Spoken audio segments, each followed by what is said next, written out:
Hi. Hi. Glad you guys are here. Um, this is going to be more of an audio kind of video versus I'll try to edit. I'll try to edit the title, make sure I put audio so that way people are not expecting to watch something. Um, but anyways, I've been really thinking about this topic. Intimate partners and kind of like the relation to philosophy. And you could say that this only becomes a problem. Well, not a problem per se, but this only becomes a topic relatable if one of the partners is interested in philosophy or does philosophical activities. Let's just put it that way. Um, there is a couple there's a couple things that kind of happen with um having being a partner, being a partner that does philosophy, and having a partner that isn't really interested in philosophy. So yeah, I'm gonna try to elaborate on some of my kind of interesting experiences with you know being a partner that is interested in philosophy and then having a partner that isn't interested in philosophy. And I think that's really important. I think it's a really interesting dynamic to um, kind of point out, because I think this dynamic can kind of go a lot of ways, a lot of unexpected ways. But something that I've been really surprised, um, sort of with you could say with my partner, for example, is that when I discuss philosophy with her, or like when I share philosophy with her, and I generally always do, I generally am like, she's generally one of the first people to hear my ideas. Um, and what's interesting is this dynamic of her expressing like her inability to respond, or her inability to what she feels to give like an adequate answer to some of the concepts that I'm throwing around or playing around with, which is interesting because I think, from my perspective, I'm not trying to necessarily um, convert her or something like that, um, convert her to my ideas. But what is interesting is that from her perspective, it may seem as a kind of like possible intimidation of foreign concepts and language, which is true. I mean, it is an intimidation. Like it is, it's frightening because it's foreign. Precisely so. I mean, philosophy has its own language, and when you don't understand that language, it can be intimidating to even want to engage with it. And there's also certain like possible skepticism that can be uh, felt when engaging with this foreign language, um, mainly because philosophy can come off um, perhaps really authoritative, really prescriptive in a sense. Um, and so these are some of the dynamics that you could say I had to navigate as the partner being engaged in, the one that's interested in philosophy.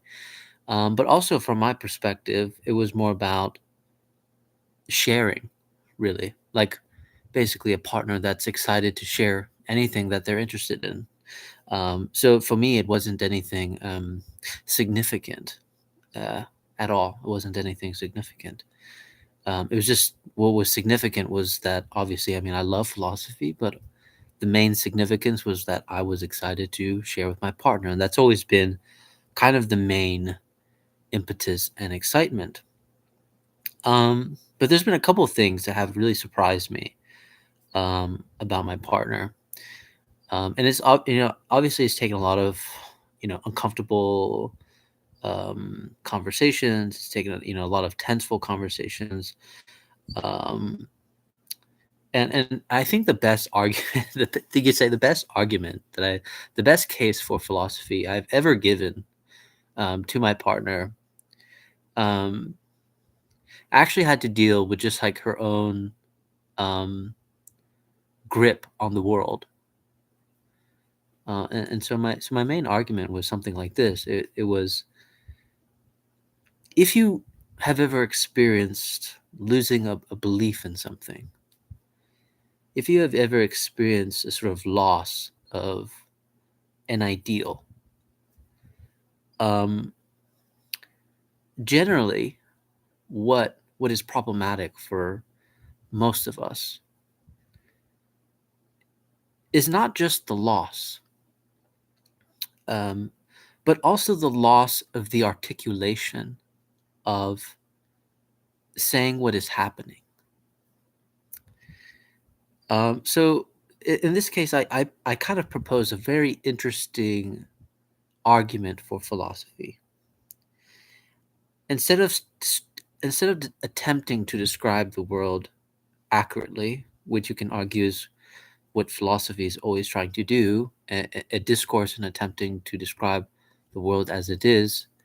And when you attempt to describe the world as it is, problems become unfolded through the discourse of describing the world as it is.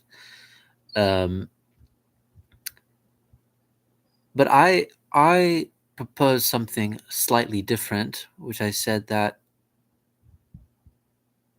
when you are encountering a loss of belief, a loss of a discourse, basically, that something had failed in the discourse of your being, right? Something that you believed in, something that you thought was yours, that gave you certainty in the world, that kind of gave you a ground in the world. Um, you you also lose the ability to articulate that, and you also lose the ability to articulate what you might want, what you might be interested in for life, interested in life. And the only way to really know what you might want or what you might want to explore is to simply take a kind of like almost buffet of of arguments, a buffet of descriptions, a buffet of the way people have attempted to describe the world as it is, um, or at least attempted to deal with certain problems.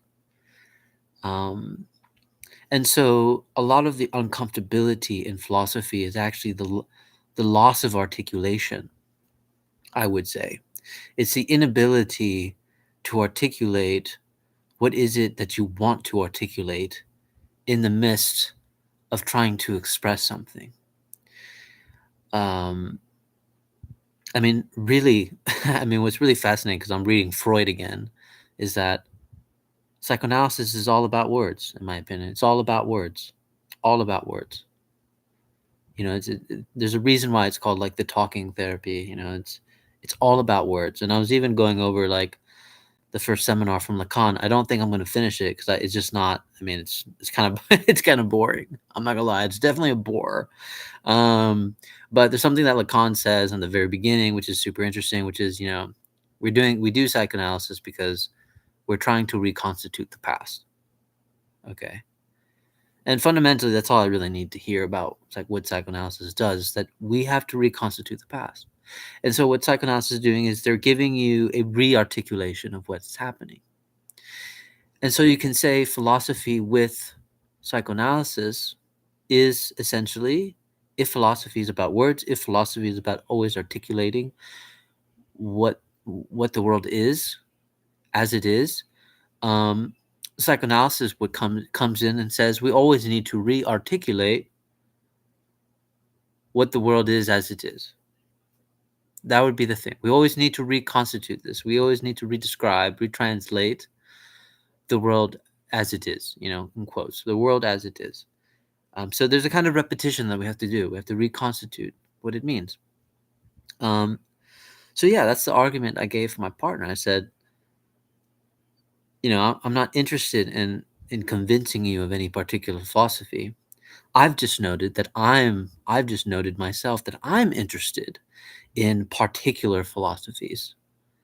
And that's really amazing to have. That's a really interesting exploration to actually, undergo. What kind of philosophies have really like touched you, changed your world, give you a kind of new form of articulation to express and understand, the world around you, the anything. And even if you never fully understand, philosophy gives you a language, and I feel like that's inescapable. Philosophy gives you a language, and if we're always about distinctions, distinctions are about creating, in some sense, new signifiers, new words. They can be about new words. Also new significations, because we can split words. We could say, well, maybe shame doesn't mean this. Shame could actually mean this, and this is the appropriate meaning, so on and so on. But regardless of whether they're new significations or they're new signifiers, um, they open up possible avenues of looking at the world differently. It sort of, sh- you know, changes the shape of the thing that we're trying to express. But as the moment we change the signifier, the thing itself changes, and then and so it's a kind of almost reciprocal thing where the thing remains as it is because we're using a sort of specific old signifier or signification. But it isn't until we provoke a kind of new signifier or a new signification that the thing that we're trying to express all of a sudden changes. It sort of opens up possibilities. But at the same time, not only does it open up possibilities, it opens up problems, right? It opens up new problems. Problems that you couldn't have foreseen if you had remained with the old signifiers or significations of certain words. And guess what? Philosophy gives you this. Philosophy gives you the articulation. Philosophy provides you with the language. I mean, if you stay with the Heideggerian language, there's just certain things that you discover as problematic, right? But there's also things that you discover as a possibility. Or if you're reading Alain Badiou, there's things that you discover as a possibility precisely because of his language, his sort of very mathematical, formulaic language. What are the possibilities and problems that open up with that language?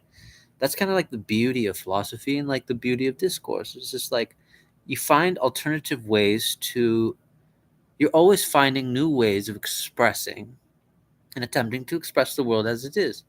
But yeah, I mean, that's basically the argument I gave to my partner. I said, I think your discomfort around philosophy is actually not the apparent authority that philosophy speaks from. There is that. I mean, people can argue that, and I definitely say there's philosophers that have. But for us to be kind of over this, is to look at it in a different way and saying that philosophy gives you a repertoire of language, a sort of a way to approach things. So this is just a long-winded conversation to say that my partner finally was interested in this. This was the conversation that interested her in I basically made a very pragmatic case of why philosophy, um in a sense, why philosophy could be useful, versus this kind of seeming authoritative sense that people can have with philosophy. And perhaps they're speaking more of academic philosophy. There's a lot of big words that sound pretentious and authoritative and as if they know. And of course, I have no doubt there's people that have abused the sense of wording and everything. But nonetheless, that's the argument I gave to my partner. And so over I think the weeks after that, our anniversary came, and I bought her. It's funny, we did something like anti gifts, almost to say. gifts that would be relatively insignificant, so that way the other wouldn't have to buy one. Funny enough, I still bought her a gift anyways because she was the first one to give me a gift. Um, her version of anti-gift was like, "Look, this was so cheap that you don't need to worry about getting me a gift," basically. And my partner's very adamant about like I don't use that she doesn't usually give gifts. Anyways, I wasn't necessarily planning on getting her a gift after that, but I ended up running across this book in Barnes and Noble, and I noticed that my partner, what she's really interested in, is she's really she's really, well, one, she's very pragmatic, so that already shows me that she's probably more into pragmatic philosophy. But also, my partner's really interested in moral and ethical arguments. Those are the arguments that really kind of confront her and give her trouble. Ever since, kind of abandoning and leaving Christianity and kind of remaining in this kind of awkward space where she doesn't really know what she wants to accept quite yet. Um, and then also feeling quite reactive sometimes because her past has been a sort of very strong evangelical Christianity. So what we discover in this is I found this book. It was called, like, I think 77 Modern Ethical Arguments, and it's edited by Simon Critchley and Todd May.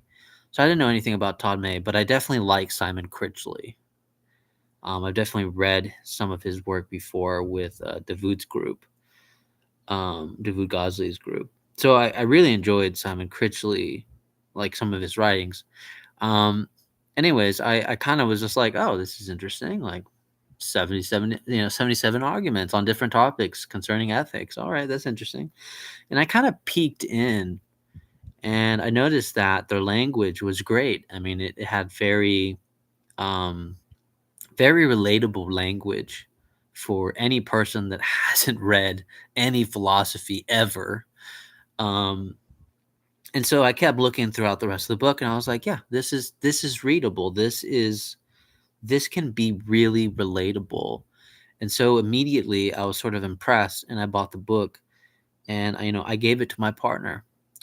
And again, the argument I sort of gave for why I gave her this gift was, one, the book itself doesn't require a kind of commitment. I mean, they're all like essays that last about 10 pages, you could say.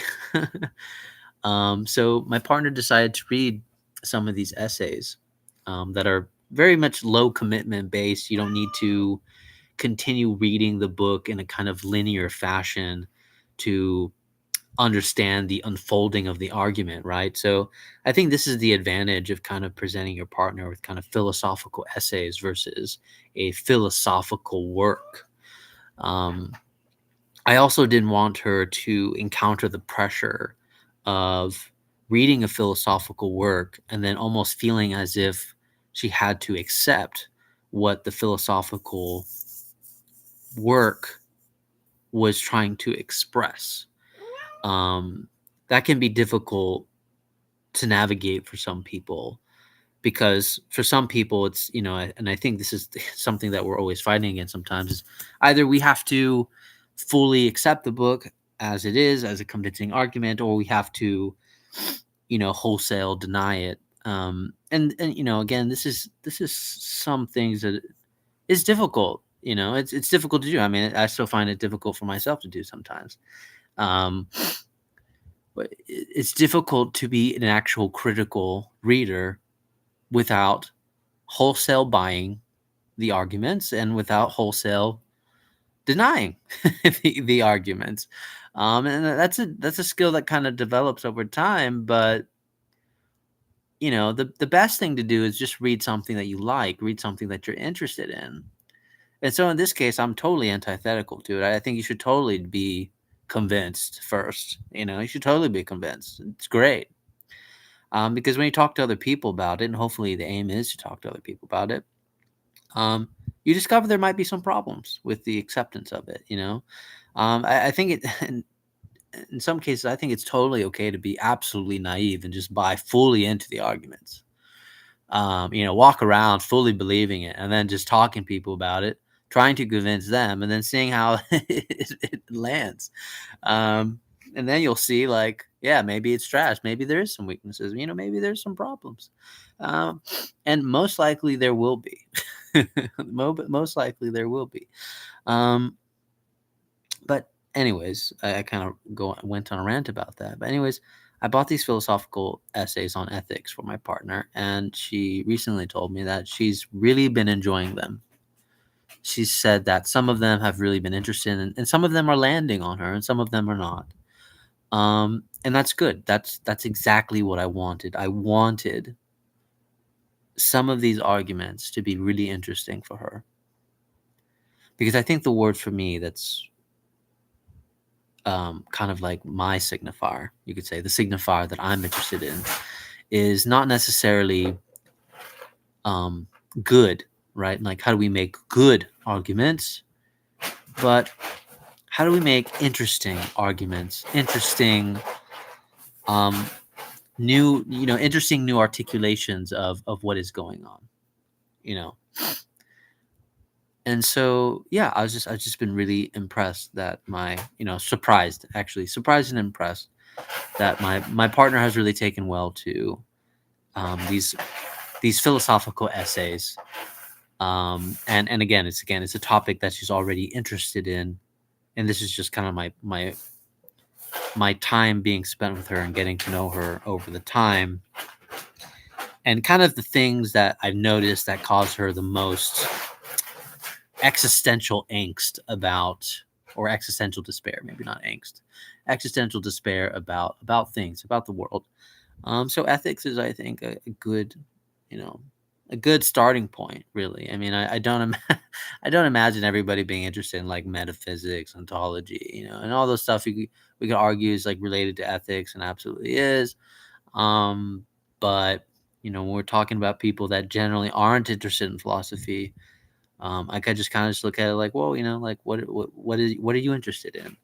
And again, my partner struggled to answer this question, but I think over time she just kind of answered it herself, just by me paying attention to what she, you know, what's causing her the existential despair, basically.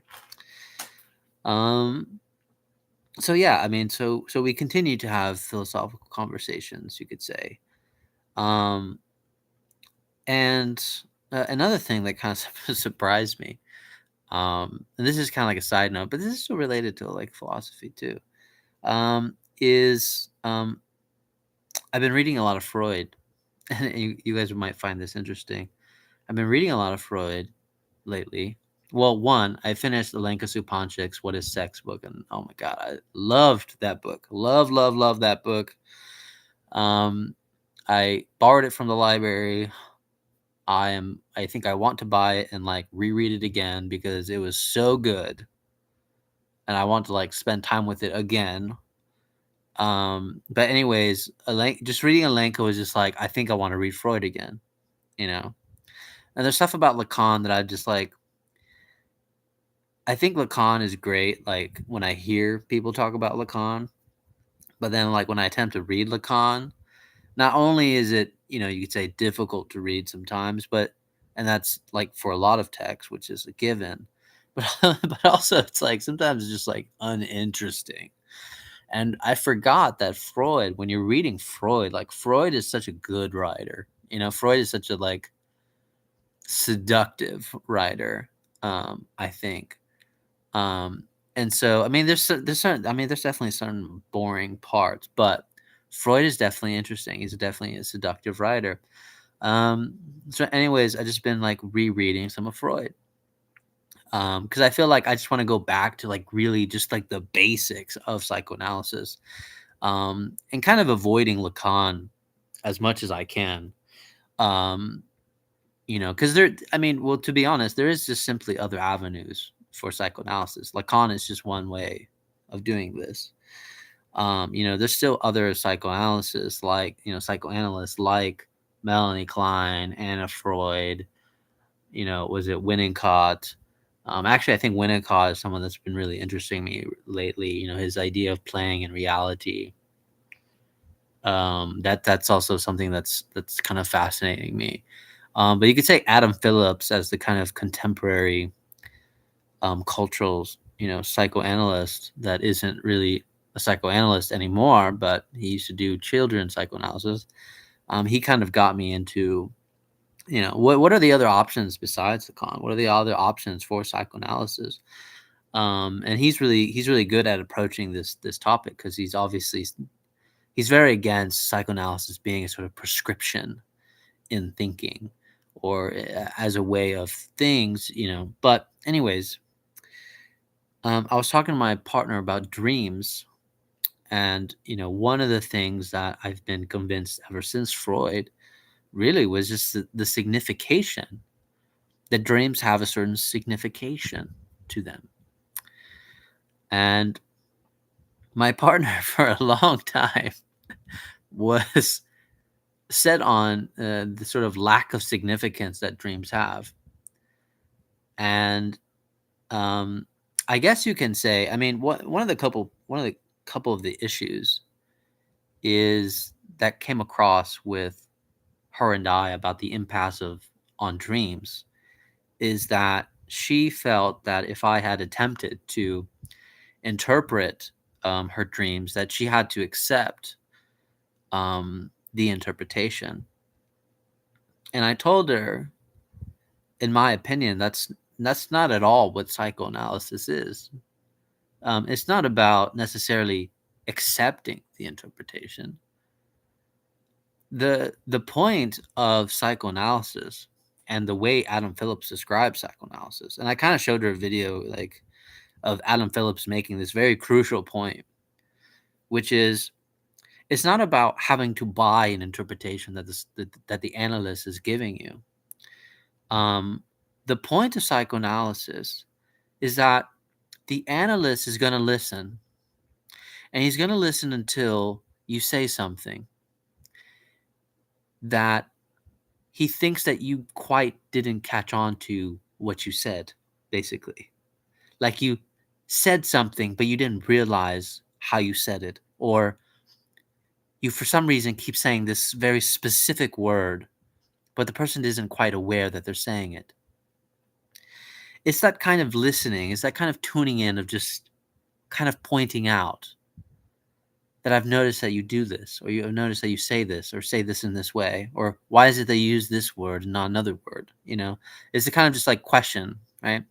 Because the analyst doesn't really know, but the analyst is noticing that there's something being said. What is being said, and what is being repeated, and there's other things. But anyways, the whole point is the analyst, per Adam Phillips, tries to reveal something that this is a very crucial point, that the client, right, the patient, or I mean, I don't know why some people have problems with the words patient, but the analysand, you could say, is already admitting, right? And this is something that actually Lacan says in Seminar 1. It's not a movement of power or authoritative power that you're throwing an interpretation on the person. What the analyst is pointing out is what the analysand is already admitting as an assumption, is what they're already accepting, actually. And it's by carefully listening and by pointing out what they are already accepting. And when you are able to kind of catch on to that, so this is what's interesting. Is like there's almost like a case in which you really don't need to know, need to be the one that needs to know as an analyst, precisely because you're listening for what the analyst is already admitting, is already assuming in that discourse. So this is all to say, when I told my partner about dreams, I said, I'm not giving you an interpretation that you have to accept. I'm giving you an interpretation that I think you already assume, that I think you already um, accept yourself. Um, and basically, if it lands with you, it won't. It shouldn't feel like um, it shouldn't feel like you have to accept this interpretation. It should feel more like a, oh my God, I didn't realize I was doing that. Because the moment you have a kind of surprise with, oh my God, I didn't realize I was saying it that way, or you're right, I didn't realize I was using that word in that way. Once you point that out, and if you point it out in a very significant way, the person already accepts it because they go, oh yeah, you're right. I didn't know I was doing that. There is no sense of a of of being like, oh, I totally disagree with your interpretation. It's not like that. If it's a good interpretation, and this is a quotations, good interpretation, it feels less of a I disagree, but it could be true. No, it's almost like an after the fact oh moment. It's your oh, I didn't know. I didn't know I was doing that. It's kind of pointing that out. And it's just a simple case of the subject being a blind spot of itself. I mean, that's it. And that's how I explained it to my partner. So I said, dreams are significant to me precisely because there is something that is wanting to get out. There is something that wants to express itself. And I told her, I said, look, I'm not good at interpreting dreams, but I am good at noticing this, that when I'm having trouble in my waking life, and I gave her this example when I was in the army. I had a lot of dreams about anxiety because the fundamental dreams that kept repeating for me, and they weren't like repeating the same dreams, but they had the same repeating themes, and the themes were this: they were themes of I couldn't escape. That's what it was. That every time I tried to leave somewhere, someplace, I couldn't leave, and what took me a really long time to accept, even after the army, and I did fall into like anxiety attacks, insomnia. I mean, I really fell apart as I was about to leave the army. Um, even the doctors and stuff would be like, are you like, like, how do you feel about leaving? Like, are you okay? Like, this is a big transition. And in my mind, I kept saying like, I've wanted to leave. This is what I've wanted.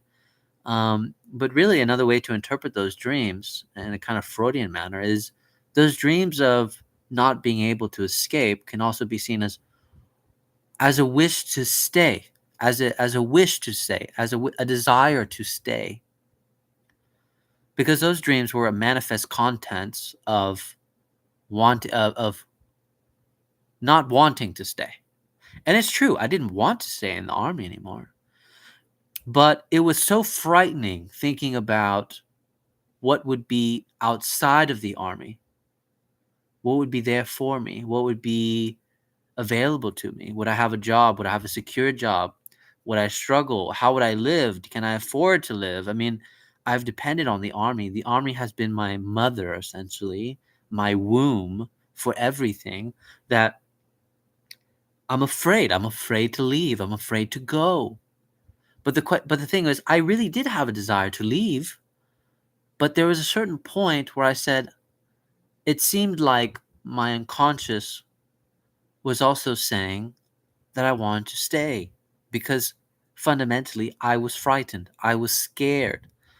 Um, and it really took a long time to sort of just admit to that. And, again, I shared with her the story of just saying, you know, I've noticed that if I don't pay attention to these dreams specifically, and it's funny now because what's interesting about dreams now is I'm not really like, I don't get a lot of dreams that I remember, but I do really start paying attention if I do start getting dreams, especially if they start repeating. This is something also Freud says. It's like you should definitely think the dream is significant if it's repeating. You know, you should definitely think it's significant.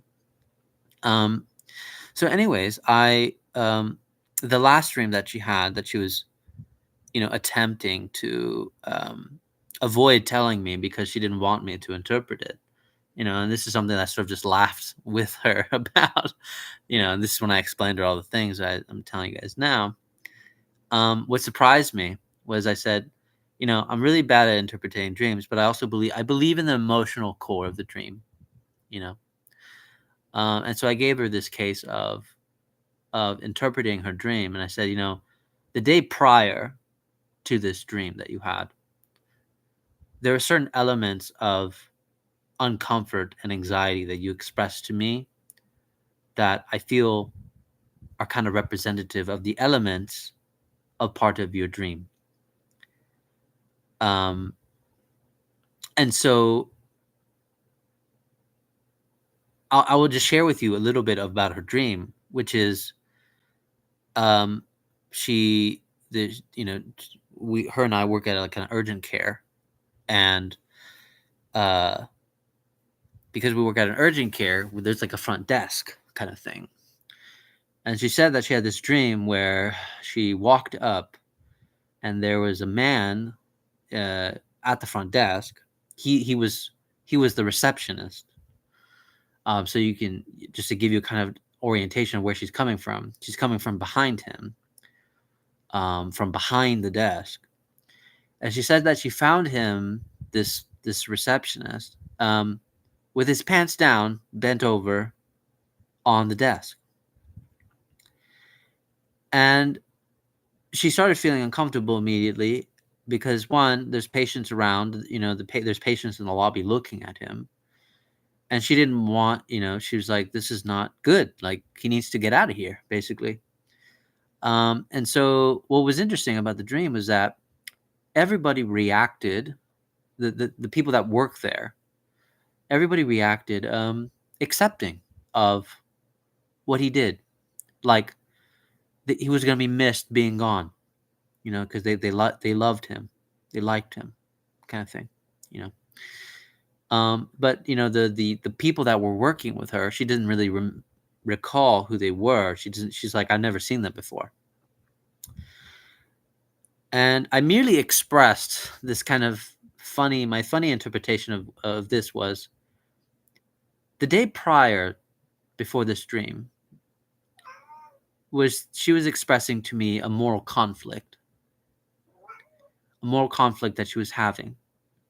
One was that she experienced an utter disapproval of something, but she noticed that the world, or she noticed that there's people that didn't seem to have a problem with it. And she was really having a hard time accepting a couple of things, which was her hyper awareness of believing something is wrong, and then um, people accepting it, right? And this really posed just a gripping moral problem for her. And I said, does that make you feel as if you just been caught with your pants down, kind of thing? I kind of played on this kind of like idiom, you could say, being caught with your pants down. Because the way I interpret this dream is like being caught with your pants down seems really insignificant in the dream, right? It's because in the dream it's about the morality of it, right? That's the manifest part. But the way the dream represents itself is this idea of like, what does pants down being? What does pants down mean to you exactly? Being caught with your pants down. And I said, being caught with your pants down kind of poses like a dilemma. You know, it's a dilemma precisely because there's kind of an embarrassment. There's an embarrassment about what one has and what one sees, what the other could see, and what the other accepts. And so being naked being naked, being caught with your pants down. This is really an interesting metaphor, you could say, because there's so many meanings. It's like riddled with meanings. Like, what does being caught with your pants down mean for you? Does it mean shame? Does it mean embarrassment? Does it mean, what's the conflict behind being caught with your pants down? Um, because what it is that being caught with your pants down means the other sees you. Um, and it means that it could be disapproving, perhaps. But anyways, it's not so much about me having a correct interpretation, but all I can say is somehow something landed with her when I gave her my interpretation. And I said, I don't know if I'm correct. I'm not interested. I'm not too interested if I'm correct. The main point that I'm trying to say is there does seem to be a parallel to me about the moral dilemma that you were in, and the way that this dream has sort of replicated for you a kind of emotional um, core of the dream, of what was happening in your waking life. I was like, that's all I'm saying. I just think that the dream has replicated in some sense the emotional core of what you've been experiencing about these moral dilemmas. Um, so you may be unconvinced about the pants down and all that other stuff, but she did admit to me that she did feel like there was some truth to what I was saying, in terms of there is definitely an emotional core being replicated about this tension of her not accepting something, and yet other people somehow accepting it. And that caused a kind of confusion for her, a kind of weird dilemma. It was a dilemma. Um, so, anyways, she admitted to me, like, this is like, I think, like, a couple days later. She's like, I can see why dreams can be useful. I can see it.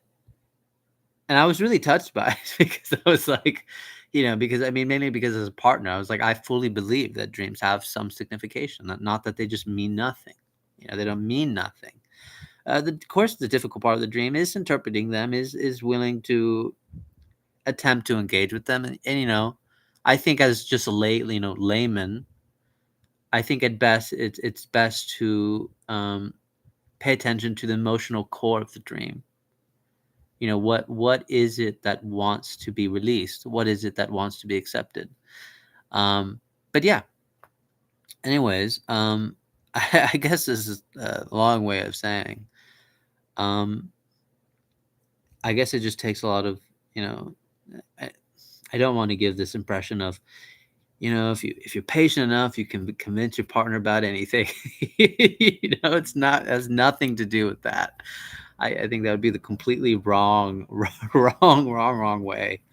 Um, but all I'm saying is that I think if you can articulate to each other what is really meaningful, I think there's always a chance that it could be meaningful or interesting to the other. And I think that's really the beautiful, the kind of intimate sharing that can really exist between two people, especially intimate partners.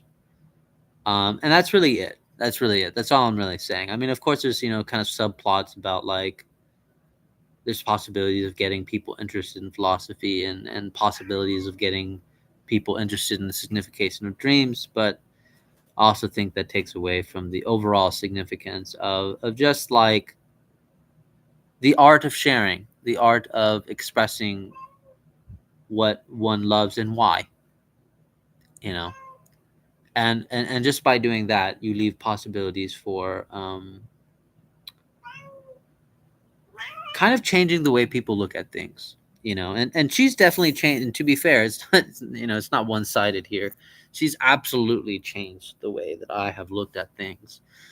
I always tell her this, that she's changed completely the way I look at things. I find myself more pragmatic, a little bit more pragmatic, with because of her, actually. um because pragmatism can kind of come with a sort of grounding, but it's a kind of like it's kind of like an emergent grounding it's good to accept. I think it's useful. It is useful, but um, anyways, that's it. That's all I wanted to share. I believe. But anyways, hope you guys are doing well. Okay, take care.